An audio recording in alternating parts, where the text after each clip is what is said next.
Hey guys, Dr. Justin Marcagiani here. I get this question all the time. Does insulin block fat burning? We're going to dive into this question here today. So, first off, what is insulin? It's a storage hormone. It actually helps amino acids get into the muscle and heal and recover the muscle. Bodybuilders for a long time have used insulin. But the problem with insulin is if you do too much through food and through carbohydrates, all carbohydrates break down to typically glucose and fructose. If it's a starch, it's primarily glucose. If it's fruit, you'll get a blend of some fructose and glucose. And if it's processed sugar, you're going to get 55-45 fructose sucrose or 45 fructose glucose. And so the more processed the carbohydrate, more processed the sugar, you're getting more fructose. The more starchy the food, you're getting more glucose. Now, what your body does with those types of carbohydrates is different. Glucose goes more to the muscle. Fructose goes more to the liver. And again, the liver has a smallish storage reservoir. So once it gets full of glycogen, that carbohydrate, that fructose gets stored as fat. And the more fatty the liver gets, the more insulin resistant you get. And so with insulin, one of the things insulin does is high levels of insulin and carbohydrate.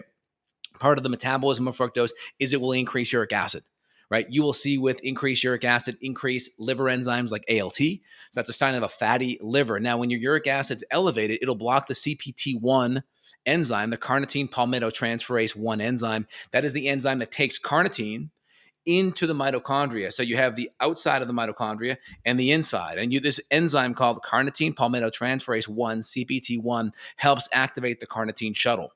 It helps take fat from outside, extracellular to intracellular in the mitochondria where this fat is burned for fuel. And so CPT1 gets knocked down with uric acid. Uric acid is also going to be stimulated through fructose. Fructose will increase insulin resistance.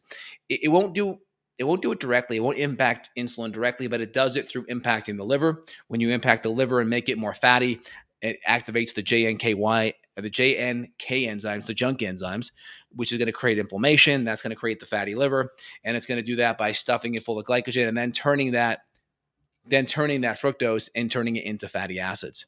So palmitic acid, typically a lot of times, and so that's going to create insulin resistance. Now, when you have high levels of insulin, that uric acid also decreases endothelial synthase, enos, and that's going to be a vasodilator. That's going to open up your blood vessels.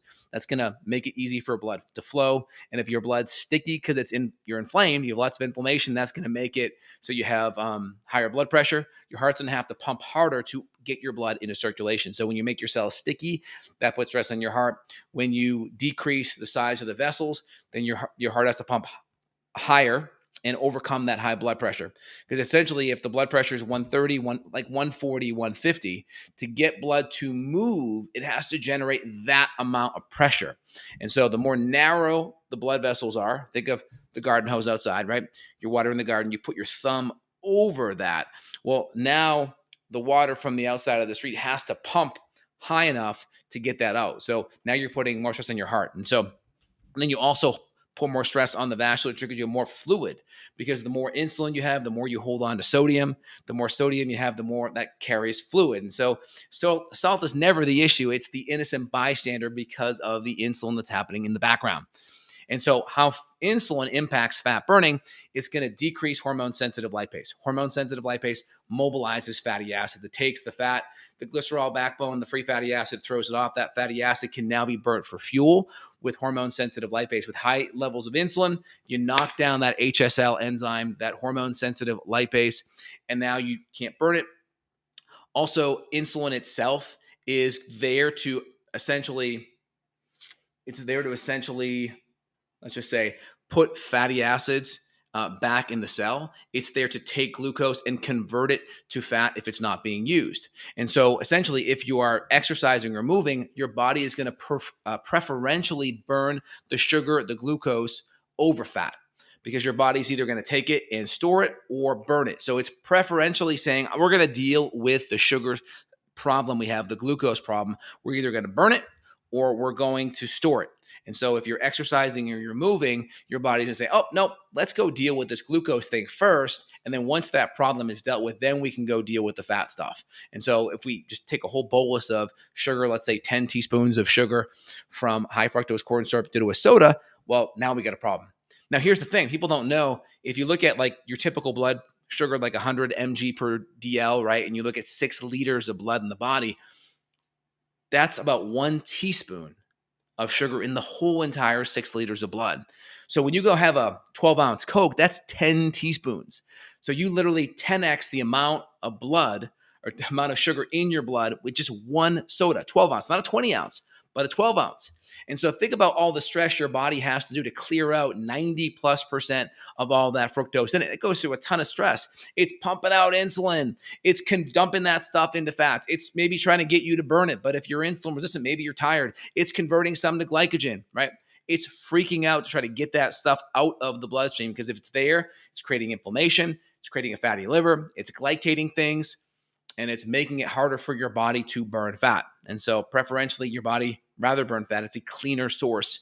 It's like starting a fire with twigs and paper and lighter fluid versus putting a log in the fire. The log is a stable, steady fuel source. There's no up and downs. When you're preferentially burning sugar, guess what? It's up and down all the time. So is your mood because you're on this reactive hypoglycemic roller coaster ride.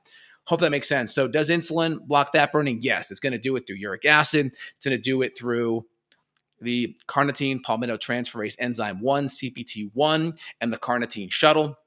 It's going to block hormone-sensitive lipase. It's going to make it harder to cleave those free fatty acids off, and it's going to be allocating glucose and that sugar as the primary fuel source. When we talk about sugar, you really have sucrose, that's table sugar. That's 50-50 glucose and fructose. And then you have starch, that's primarily glucose. And then for the most part, like your fruit's going to have fructose and glucose in it, but it's going to have fiber to it and nutrients. So it's not going to be the same kind of fructose that we get in processed food. Hope that makes sense. So definitely keep a lot of the fructose and down. And if you're going to do more carbs, make it more starchy carbs. Because your glucose, your body is a lot more forgiving for it, is a lot more reservoirs of use, and it's going to be less inflammatory to the liver and create that fatty liver, which is going to then make you systemically insulin resistant. And again, the marker you want to be at is 25 or less on that ALT liver enzyme marker. That's a good sign that you are not having a fatty liver. Hope that makes sense, guys. If you want to dive in deeper, you want more support on the functional medicine side because you feel like your metabolism and fat burning is off, there'll be a link down below where you can reach out to my team to coordinate and schedule functional medicine consult worldwide. All right, guys, have an awesome day. Take care. Bye.